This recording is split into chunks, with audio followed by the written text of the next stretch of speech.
My name is Elise, a 33-year-old corporate employee. I've been married for 2 years to my husband Luke, who's 3 years older and works at a sister company to mine.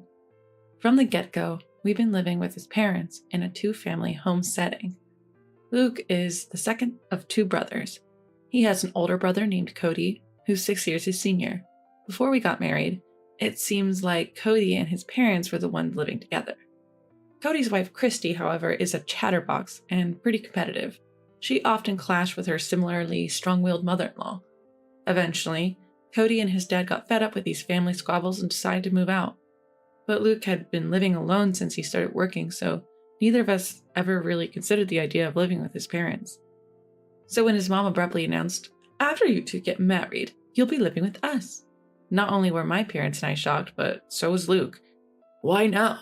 I thought we were going to live in my current apartment at least until we have kids, since it's convenient for Elise's commute." Wait, thought? That makes it sound like living together was inevitable.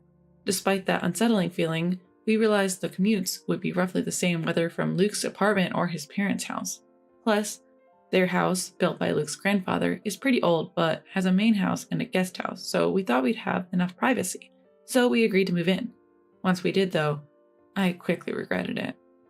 At that time, his mom in her mid-60s started complaining about back pain and dizziness. She pushed all household chores onto me, from cleaning their house to laundry and shopping. I work full-time, so even sharing chores with Luke barely kept our lives and his parents' lives in order.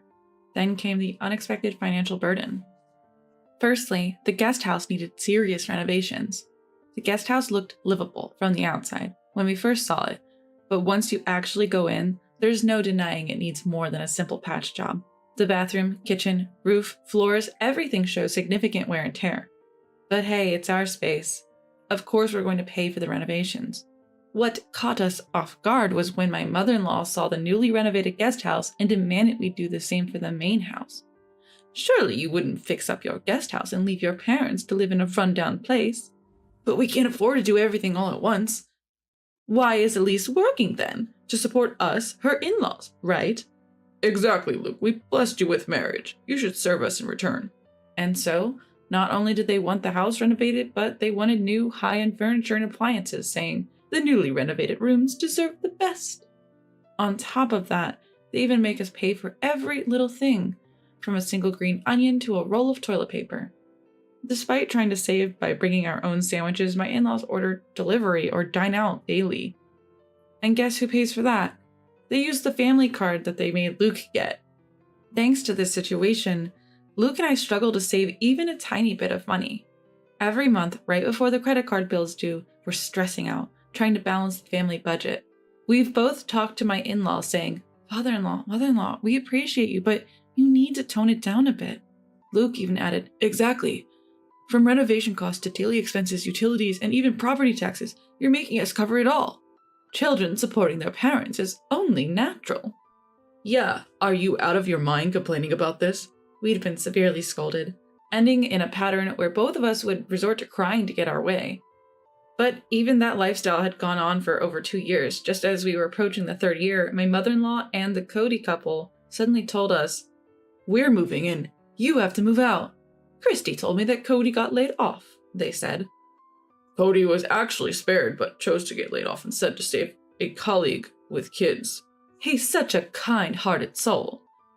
"But you have 1-year-old twins yourself. How irresponsible can you be? How will you manage living expenses if you move in?" "Cody graduated from a prestigious university. Unlike you, Luke. He can find another job in no time." "Then why does he need to move back home?" "He doesn't have a choice. He's living in company housing from his old job. He has to move out by the end of the month." "Moving frequently with small kids is hard, you know. At least Christy isn't a disappointing daughter-in-law who hasn't given us any grandkids. What's your problem?" So there we were, Luke and I, sitting on the floor for 2 hours in front of my in-laws on their comfy sofa. Finally, we'd had enough. "Fine, we'll move out this week." "Yes, we should," I said. "We've learned plenty about family from you, mother-in-law and father-in-law. It's time to put that wisdom into practice, right, Luke?" "Haha, finally getting it, are you?" "Yeah, just like Elise said, we're happy to do it." "Great, case closed." With that, Luke and I turned our backs on our chuckling in-laws and headed for the guest house. 2 weeks later, we had movers arranged and relocated with no time to spare. We opted for the full packing service because time was of the essence.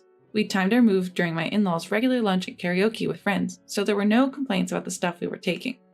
We wrapped up all the formalities in 3 days, using up our paid leaves, and starting our new life, until one day, I got a call from the front desk at work. "Someone claiming to be family is here to see you." Whew. I had a feeling she'd show up soon, but I didn't expect her to barge in on me instead of Luke. I quickly text Luke. She went to your place, huh? Sorry for the inconvenience." "No worries, but what should we do? I don't want to cause trouble at the office." "Just tell them I had to step out for a meeting." "Do you think that'll work?" "Heck, Cody has 1-year-old twins himself. What's he planning to do about expenses if he moves in?" "Got it." So I passed the message to the front desk and my in-laws left as agreed. That night, as Luke and I pulled into the parking lot of our in-laws' compound, our in-laws and Cody and his spouse rushed out of the main house and guest house to greet us. A closer look revealed that both mom-in-law and dad-in-law had a baby strapped to their backs, probably Cody's twins. Just as I was locking the car, Cody angrily yelled, "Hey, how dare you show up here in my parents' cars?" Luke coolly responded, "Your parents' cars? Which ones are those?" This seemed to anger Cody even more. "The cars you both drove up in, obviously." I said, "Well, Cody, both these cars were purchased by us. Our names are even on the registration certificates. Would you like to see?" Luke added, "Exactly. I've been annoyed by how our parents drive these cars as if they own them. We let it slide because we lived together, but now there's no need to lend them out, right?" "And don't forget, Dad-in-law has that old minivan he used for work," I added. Christy, who had been glaring at us, spat out, "Who cares about that old car?" To which I retorted, "But it's perfect for twins, isn't it? You can fit 2 car seats." Our back and forth made our in-laws uncomfortable, but after seeing Cody get a talking to about the cars, they jumped in. "What about the furniture and the appliances? Taking them while we're away, that's stealing." "Not just from the main house, but also from the guest house." "Yes, Cody and I can't live without those." That's when Luke said, "Why would we have to leave them?" "Look, I get what you're saying. We're using the guest house anyway, but there's no reason to dip into the main house too," as things started heating up even more. "Why, isn't that stuff we all pitched in for?" I asked, trying to understand their logic. "Ugh, such arrogance. Even so, once you gave it, it's ours," father-in-law fired back. At this point, Luke chimed in. "Whoa, hold on. We never gave you anything. We just lent it. There's no memory of us ever saying we're giving it to you. And there's no transfer of ownership on paper." Both father-in-law and mother-in-law looked utterly shocked at his response. Piling on, Luke continued. "We were living together, so we lent stuff as a courtesy. Now that we're living separately, why would we keep lending you things? We just took back what's ours. Is that a problem?" As we exchanged smiles. Everyone seemed to snap back to reality. "Well, we have washing machines and fridges too." "You don't need 2 of each, do you?" "Exactly, so why not lend it to us again?" "Yeah, wherever you've moved, stuffing everything into a small space will just make it even more cramped," they argued. Luke and I grinned at each other. "Well, true. We're pretty packed right now." "Absolutely, it's a tight fit," we agreed. Christy started to say, "In that case," but we cut her off. "Remember, it's a storage room, so it's supposed to be cramped," we chuckled.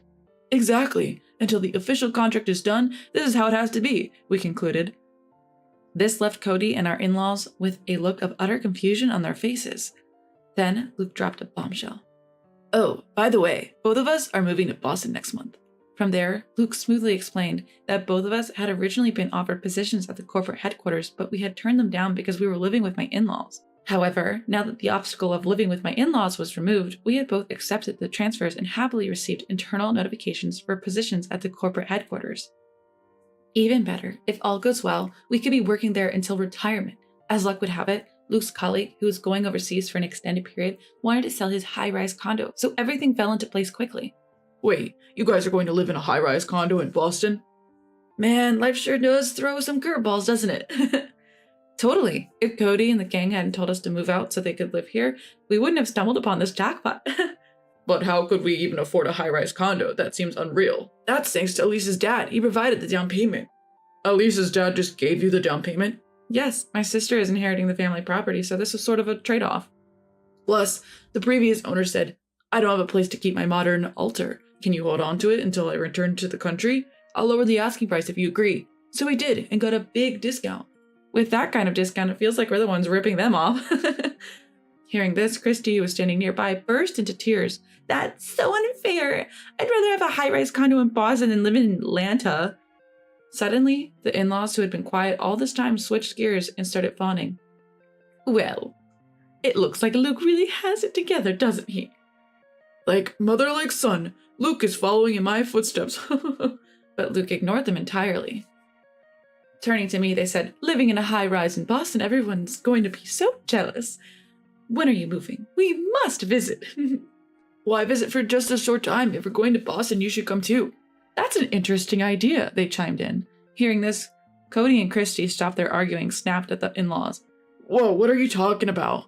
Yeah, Cody's being downsized, so you're going to have to support us. Plus, until I find another job, Christy will have to go back to work early from her parental leave.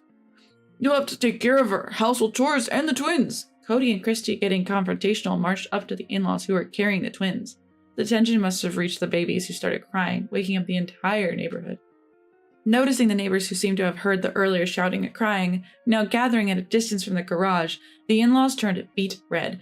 They looked at Luke again. Luke, say something to Cody and the others. Stop just standing there. Exactly. These guys are trying to take advantage of us, your parents. Luke laughed out loud. So this is like a battle of wits between a raccoon and a fox, huh? Turning to the bewildered faces around him, he grinned and explained, if both couples, you and us, don't work, our family finances will collapse next month. Christy, fuming, asked what this meant. That's when I chimed in. Christy, you thought if Cody lost his job and you moved into the in-laws' rent-free home, you could just push utility bills and groceries onto them, right? Well, our income was running this house, and you can't count on it anymore. I've never heard about this. Exactly why we're telling you now. Oh, and you'll also need to help with the mortgage payments for the house renovation. It's in father-in-law's name. What? Why is it in his name? At this, the in-laws started avoiding eye contact. Luke took over. I wanted the loan in my name, since I was paying for it, but Dad insisted it would be shameful, so we used this property as collateral. Until now, we've been transferring money into Dad's account to cover the loan. Cody, you'll need to chip in starting next month. Of course, the in-laws and Cody were against it, but Luke firmly declined to continue payments. We're going to give up the inheritance, so Cody, as the one who will inherit, you better take good care of your parents and the family home, I firmly told him. When my mother-in-law insisted, but children are still obligated to take care of their parents, right? Luke brushed it off, saying, well, considering we've been covering your living expenses and loan payments for the past 2 years, I'd say that pretty much balances out any future caregiving costs I'd have as a son, don't you think? Finally looking at me, he said, let's go home, love. I responded, goodbye, everyone. I doubt we'll meet again. Take care. The next day, Luke and I sold off the furniture and appliances we'd moved from the main house, along with 2 cars we wouldn't need anymore. When Christy texted us, if you don't want it, give it to me, I simply replied, why? And blocked her. After that, the special leave granted for our job transfer wasn't enough. We had to use up our remaining paid vacations to finally finish moving into the apartment. Buying the high-rise condo would take more time, so the first year, we decided to rent, thanks to the generosity of my boss who owns the place. The weekend arrived, bringing a bit of calm after the storm of recent days. Gazing at the city lights, Luke broke the silence. I know I've been a hassle this time, but thanks for sticking with me. What's with the formal tone all of a sudden? I joked, but Luke continued. When we first got married and the idea of living together came up, I should have thought things through. But back then, I was just happy you chose me over Cody, who I've been compared to since we were kids. He went on to say that we'd been mindlessly following his parents' wishes ever since. But then, when they told us to move out so they could bring in Cody and his family after the company restructuring, it struck me. How could they say that after being such a burden on us, financially and otherwise? And then I thought about how much your parents must worry about you, given your situation. So I sent an apology email to your parents. They responded, if you promise to make our daughter happy in the future, the past can be forgiven. So when they discussed the down payment, they lent it to us without a hitch. Then Luke promised to do everything in his power to protect our life together, just the 2 of us, and our future children if we were blessed to have them. On the other hand, it seems my in-laws are struggling, even pulling their retirement income. They can barely afford the loan for the home renovation. There's no way they can cover living expenses for 2 households. Plus, Cody's attempt to find new employment have been a series of failures. They're forced to make do with Christy's salary now that she's returned to work and what the in-laws earn from their part-time jobs at local senior centers. Arguments are frequent, often loud enough to hear outside the house. A former colleague texted me saying there's even gossip about them skipping town.